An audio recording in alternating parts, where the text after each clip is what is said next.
I found the room you're talking about, she said. She was so excited because she'd lived in this house for a long time, but she said she had walked by what we now know to be a room probably hundreds of times, at least dozens. It was in the basement. She admitted she didn't go down there often because it was mostly just used for storage. But what I had seen there in the journey meditation, I saw as a standalone room. What it looked like to her was a cupboard door. She opened that cupboard door that she had just thought was just a cupboard door and looked inside to find that it was an entire room. It was an entire small square room that looked exactly like a water heater room, but there was no water heater in it.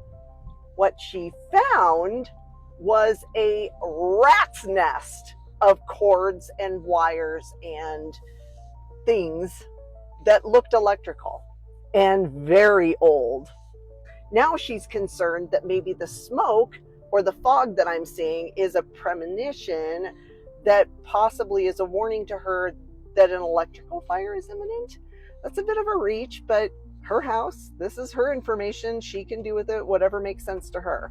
So she calls the electrician. The electrician comes out and fixes the wiring. Apparently, a lot of the wiring that was in there had been in there since the 70s and was extremely old, messed up, but some of it was still live. So there was definitely the potential for it to have been a bad fire, which they fixed. What he found, though, was that some part of that wiring connected into her security system. When she noticed those 100 outgoing calls on her landline had been cries for help, that it was badly connected and needed to be fixed. He fixed that, but what she realized now too was all of the things that had been going wrong in her house were directly above this room. Right above that room was her kitchen and the dishwasher that had exploded. Right above that was her bedroom and a hallway that had the smoke alarm that kept having to be replaced for no reason.